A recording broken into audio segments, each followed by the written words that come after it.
Okay, let's work on the cooling side a little bit. Um, so when this toggle switch is put in this position right here, we're going to feed R to our cooling dehumidification side. Now, one thing that's a little different on this side, because O is energized in cool, we're going to come back up right here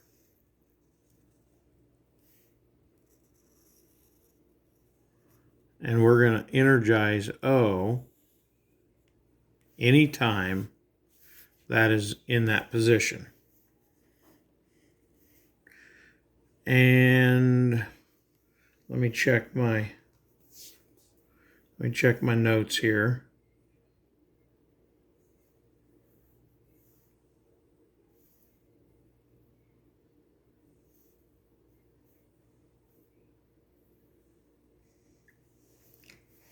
Okay, let me move on for a minute here. Let me try to work through this. I've got a cheat sheet over here that I'm working on, but so we're going to come out of here.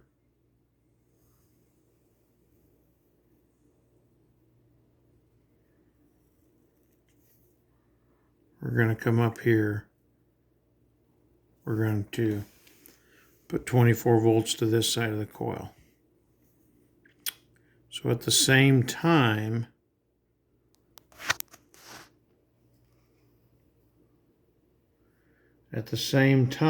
we are going to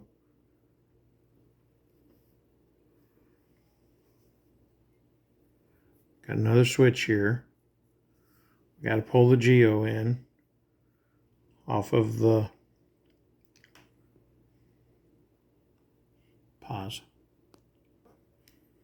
Okay, I had to review my notes for a second. So back on this wire that comes up here, this O wire. So at the same time, and here again, this is going to get a little complicated with we're going to come up through here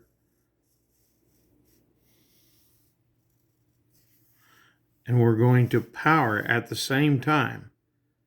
We're going to power our aquastat because we said we want anytime this is in the cool position, anytime our toggle switch is in the cool position, we want to fire the geo up. So we're going to do just that. We're going to power this, and then when this closes, let me see where my Y is. Okay, so here's my other end of my Y.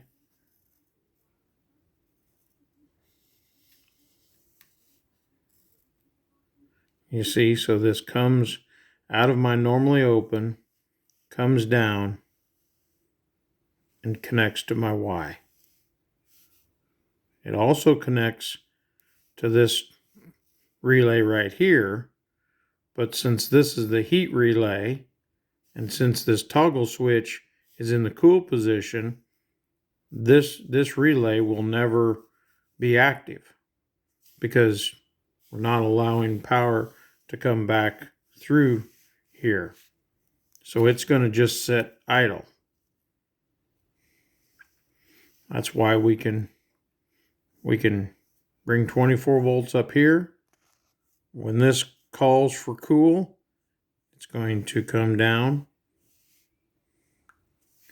and fire the geo, just like that, until that satisfies and opens this switch up right here, the geo runs. But in the same sense, we don't want our pump to run. We only want our pump to run and our blower to run when the dehumidification is running, is calling. So that's where this cool relay comes in. R continues here. Y, come up, power this. It's already hooked to common. When this closes, brings 24 volts through, closes this, turns the pump on.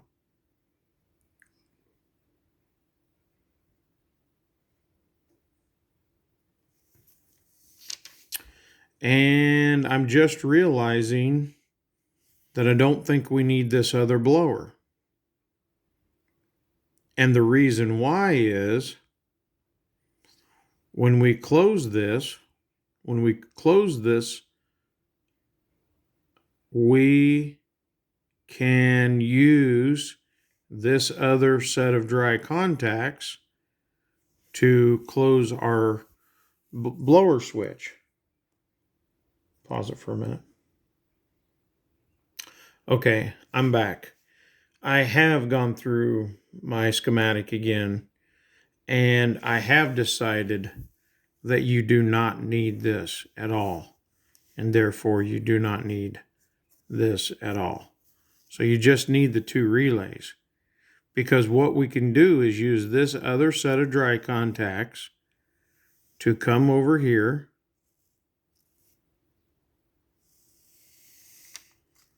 see if I can do this without dry set of contacts. Then we're going to come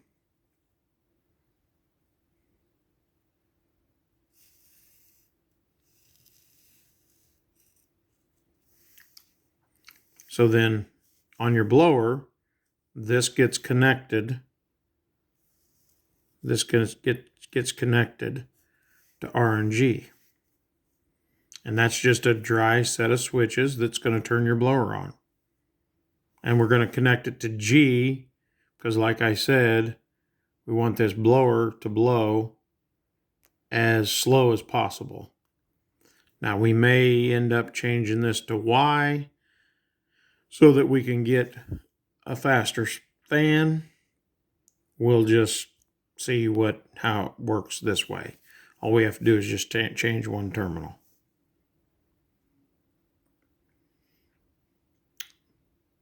But I think this covers everything.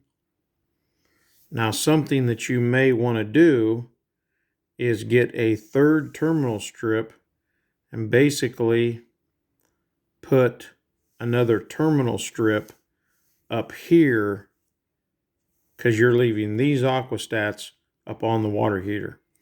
Oh, and by the way, and I didn't say it, but I think it's obvious, RNC has to get connected to RNC right here. I'm not going to draw the lines right now because I think it complicates things, but nevertheless, R has to get connected to RC to both of them. And so maybe you want to just have either one or two terminal strips right here at the top. And so everything is done remote. You'll just bring basically a 4-wire down or a 5-wire down into your box to this strip, bring a 4-wire down to this strip, and I think you can get it accomplished. Sounds good.